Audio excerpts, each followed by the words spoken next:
Hey guys, welcome back to ജുഗുനുസ്പോട്ട്ലൈറ്റ്. എല്ലാവരും നോമ്പ് എങ്ങനെ പോകുന്നു? ഇന്നൊരു ഡിന്നറിനാക്കുന്ന അല്ലെങ്കിൽ അത്താഴത്തിന് എന്തായാലും പ്രശ്നമില്ല. അതിൻ്റെ റെസിപ്പി ആയിട്ടാണ് വന്നത്. ഇതിൻ്റെ പേരാണ് കുൽച്ച. അപ്പോൾ നമുക്ക് വീഡിയോയിലേക്ക് കിടക്കാം, എന്തെല്ലാം ഇൻഗ്രീഡിയൻസ് വേണ്ടതെന്ന് നോക്കാം. അപ്പോൾ ഇനി ഒരു ഇൻഗ്രീഡിയൻ്റാണ് ബേക്കിംഗ് പൗഡർ, പിന്നെ വേണ്ടതെന്ന് ബേക്കിംഗ് സോഡ, പിന്നെ വേണ്ടത് തൈര്, പുളിയില്ലാത്ത തൈരല്ലേ, പാല്, ആവശ്യത്തിനുള്ള ഉപ്പ്. അപ്പോൾ 1 കിലോ മൈദ അല്ലെങ്കിൽ ആട്ട, നിങ്ങളെ സൗകര്യം പോലെ. ഞാൻ ഇപ്പോൾ മൈദ എടുത്തിട്ടുള്ളത്, ആട്ട എടുത്താലും കുഴപ്പമൊന്നുമില്ല. അപ്പോൾ 1 കിലോൻ്റെ കണക്കാണ് ഞാൻ പറയുന്നത്. അപ്പോൾ ഇതിൻ്റെ അകത്ത് ആവശ്യത്തിന് എന്ത് ചെയ്യുക, ഉപ്പിട്ട് കൊടുക്കുക. മൈദ എടുത്തിട്ട് മൈദക്ക് എത്രയാണ് ആവശ്യത്തിന് ഉപ്പ് വേണ്ടത് അതെന്ത് ചെയ്യുക, അതിൻ്റെ ഉള്ളിൽ നല്ലോണം അങ്ങനെ ഇട്ട് കൊടുക്കുക. അടുത്ത വേണ്ടതാണ് 1/2 ടീസ്പൂണ് ബേക്കിംഗ് പൗഡറാണ്. പിന്നെ വേണ്ടതാണ് 1/4 teaspoon baking soda. 1/2 teaspoon baking പൗഡറും 1/4 ടീസ്പൂണ് ബേക്കിംഗ് സോഡയും. അത് മനസ്സിലായില്ലേ എൻ്റെ കണക്ക്? ഇനി വേണ്ടതെന്ന് ഒരു 1.5 ടേബിൾ സ്പൂൺ ഓയിൽ, സൺഫ്ലവർ ഓയിലാണ് അതിൻ്റെ അകത്ത് ഉപയോഗിച്ചിട്ടുള്ളത്. വെളിച്ചെണ്ണ ഉപയോഗിക്കേണ്ട, ഓയിൽ ഉപയോഗിച്ചാൽ മതി. പിന്നെ വേണ്ടതെന്ന് 1 കപ്പ് തൈര്. നമ്മൾ കുറച്ച് പുളിപ്പ് കുറഞ്ഞ തൈര് തന്നെ എടുക്കലാണ് നല്ലത്. പുളിയില്ലാത്ത തൈര് അതും കൂടി നല്ലോണം എന്ത് ചെയ്യുക, ഫുള്ളായിട്ട് മിക്സ് ചെയ്ത് കൊടുക്കുക. പൊടിയിൽ ഫുള്ളായിട്ട് അങ്ങോട്ടും ഇങ്ങോട്ടും, കാരണം ഉപ്പും ഇതെല്ലാം ഇട്ടതല്ലേ. അപ്പോൾ നല്ലോണം എന്ത് ചെയ്യുക, മിക്സ് ചെയ്തിട്ട് ഇത് കുഴക്കുന്നത് പാലിനെ കൊണ്ടാണ് കേട്ടോ. വെള്ളം നമ്മൾ ചേർക്കുന്നേ ഇല്ല. അപ്പോൾ ആദ്യം ഇട്ട മൊത്തം ഇൻഗ്രീഡിയൻസ് ഇല്ലേ, തൈരും പിന്നെ ബേക്കിംഗ് സോഡയും ബേക്കിംഗ് പൗഡറും ഉപ്പും, അതെന്താ ഈ പൊടിൻ്റെ എല്ലാ ഭാഗമാകുന്നവരെ നല്ലോണം ഒന്ന് കുഴച്ച് കൊടുക്കുക. കൈയിട്ടിട്ട് തന്നെ നല്ലോണം. ഇനി വേറെ എന്തെങ്കിലും നിങ്ങൾ ഉണ്ടെങ്കിൽ, കുഴക്കുന്ന മെഷീൻ ഉണ്ടെങ്കിൽ അതായാലും തിരക്കില്ല. ഇതെന്ത് ചെയ്യുക, അതിന് അടുത്തതെന്ന് പറഞ്ഞു കഴിഞ്ഞാൽ പാലൊഴിച്ച് കുഴച്ചെടുക്കുക. വേറൊന്നുമില്ല, വെള്ളം അതിൻ്റെ ഉള്ളിൽ ചേർക്കുന്നേ ഇല്ല. വെള്ളത്തിൻ്റെ പരിപാടിയേ ഇനിയില്ല എന്ന് തന്നെ പറയാം. അപ്പോൾ നല്ലോണം പാലൊഴിക്കുക, എന്നിട്ട് കുഴച്ചെടുക്കുക. അങ്ങനെ കൈമെല്ലാം പറ്റിപ്പിടിക്കെല്ലാം ചെയ്യും. അപ്പോൾ അതെല്ലാം എല്ലാ മാവ് വയ്ക്കുമ്പോൾ പറ്റിപ്പിടിക്കൂലേ. അപ്പോൾ പാലൊഴിച്ചിട്ട് നല്ലോണം കുഴച്ച് അതിനെന്ത് ചെയ്യുക, ഒരു മാവിൻ്റെ രൂപത്തിലാക്കി വെക്കുക. നല്ല പിന്നെ നമ്മളിപ്പോൾ ചപ്പാത്തീൻ്റെ എല്ലാം മാവ് ഉണ്ടാവില്ലേ, ഏകദേശം അതെല്ലാം പോലെ തന്നെ. ചപ്പാത്തിൻ്റെ അത്ര ടൈറ്റ് വേണ്ട, കുറച്ച് ലൂസായിട്ട് തന്നെ നല്ലോണം എന്ത് ചെയ്യുക, കുഴച്ചിട്ട് ഒരു വിധത്തിൽ ആക്കിയിട്ട് അവിടെ വെക്കുക. അപ്പോൾ നമ്മൾ കുഴക്കുന്ന നേരം നല്ല സോഫ്റ്റ് കിട്ടും. ഈ കുഴയിലാണ് നല്ല സോഫ്റ്റ് കിട്ടാൻ. ഞാൻ ബന്നെല്ലാം ആക്കുമ്പോൾ പറഞ്ഞിട്ടില്ലേ, അങ്ങനെ നല്ല സോഫ്റ്റ് കിട്ടാൻ വേണ്ടിയിട്ട്. ഇത് ഞാനല്ല കുഴക്കുന്നത്, എൻ്റെ സിസ്റ്റർ കേട്ടോ കുഴക്കുന്നത്. കൈയെല്ലാം മാറിയിട്ടും ചോദിച്ചേക്കണ്ട, എൻ്റെ സിസ്റ്ററാണ് കുഴക്കുന്നത്. പിന്നെ അവളെ റെസിപ്പിയാണിത്. അപ്പോൾ ഞാനതിൻ്റെ അകത്ത് നമ്മളെ വീഡിയോയിലേക്ക് ഉൾപ്പെടുത്തിയെന്നേ ഉള്ളൂ. അപ്പോൾ ഇതെല്ലാം കഴിഞ്ഞ് കഴിഞ്ഞാൽ കുഴച്ചൊരു വിധത്തിലായി കഴിഞ്ഞാൽ 1/2 ടീസ്പൂണ് ഓയിൽ എന്ത് ചെയ്യുക, അതിൻ്റെ മേലയിലും അതിൻ്റെ ചുറ്റിനും കൂടിയിട്ട് എന്ത് ചെയ്യുക, ഒഴിച്ചു കൊടുക്കുക. ഫുള്ളായിട്ട് അങ്ങനെ. അതിൻ്റെ ഒരു നനഞ്ഞ തുണിയില്ലേ, അത് നല്ലോണം പീനെടുത്തിട്ട് ഇതിൻ്റെ മുകളിൽ അമർത്തിയിട്ട് അവിടെ വെക്കുക. ഒരു 1-2 മണിക്കൂർ അങ്ങനെ എന്ത് ചെയ്യുക, ഇതിൻ്റെ മുകളിൽ എന്ത് ചെയ്യുക, എടുത്തിട്ട് അവിടെ ഒന്ന് മാറ്റി വെക്കുക. നമ്മൾ ചുടുന്നതിന് മുന്നേ. അപ്പോൾ ചുടുന്നതിന് മുന്നേ എല്ലാവരും ആലോചിച്ചോ, 1 മണിക്കൂർ കുറഞ്ഞതെങ്കിലും ഇങ്ങനെ എന്ത് ചെയ്യുക, റെസ്റ്റ് ചെയ്യാൻ വേണ്ടിയിട്ട് വെക്കണം.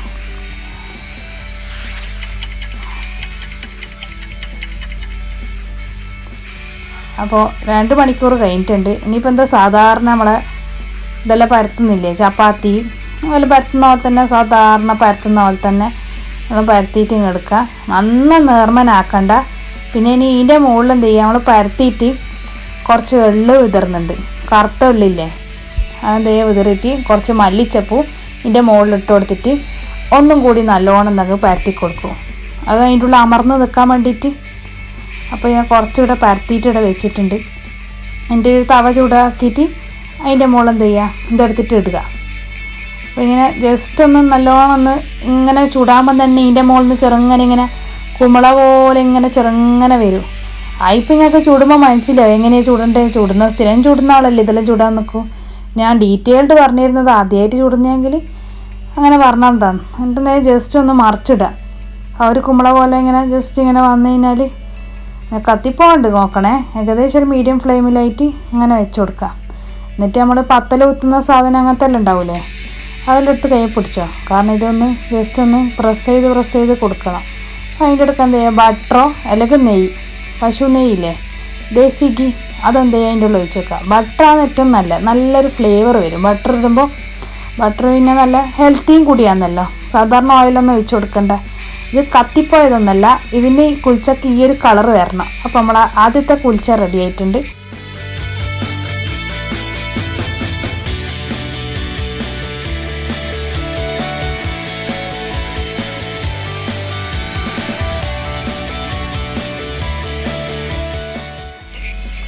എന്നിട്ട് അടുത്ത ഇതുപോലെ തന്നെ പരത്തുക, കുറച്ച് എള്ളിടുക, കുറച്ച് മല്ലിച്ചപ്പ് ചെറുങ്ങനെ മുറിച്ചിടുക.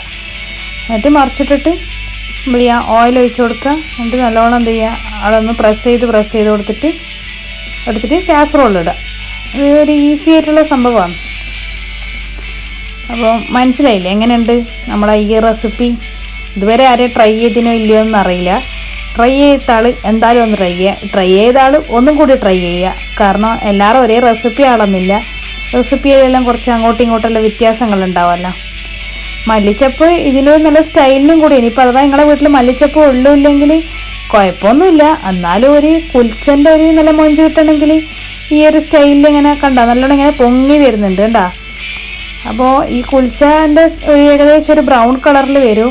ശരിക്കും തന്നെ കുൽച്ച എന്ന് പറയുന്നത് നീളത്തിലുള്ള ഒരു സൈസിലാണ് ഉണ്ടാവാൻ. അപ്പോൾ നിങ്ങൾ സൈസ് ആദ്യം ഞാൻ അങ്ങനെ കാണിച്ചു തരേണ്ടുന്നത് കാരണം എന്ന് വെച്ചാൽ നിങ്ങൾ ഈ ഒരു പരത്തിയിട്ട് അറിയാത്തതുകൊണ്ടാണ്. ഇതേണ്ട, ഇങ്ങനെയാണ് ശരിക്കും കുൽച്ചേണ്ടത്. റൗണ്ടിൽ ഞാൻ പരത്തിന്നേ ഉള്ളൂ. അപ്പോൾ ഇങ്ങനെയാണ് ശരിക്കും കുൽച്ചൻ്റെ മോഡൽ ഉണ്ടാകാൻ.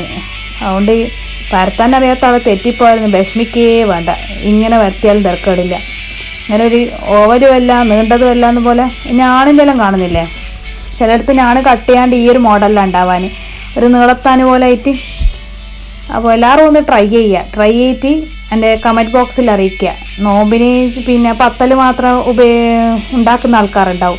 അപ്പോൾ അവർക്കെല്ലാം ഒരു വ്യത്യസ്തമായ റെസിപ്പിയാണ്. കാരണം തൈരെല്ലാം ചേർക്കുന്നുണ്ട്. നല്ല ഹെൽത്തി ആയിട്ടുള്ള നല്ല അടിപൊളി സംഭവമാണ്. മൈദനോട് ഉണ്ടാക്കണം തന്നെ ഇല്ല, ഗോതമ്പ് പൊടിയിനോട് കുൽച്ചാക്കിയ നല്ല ടേസ്റ്റാണ്, അടിപൊളി ടേസ്റ്റാണ്.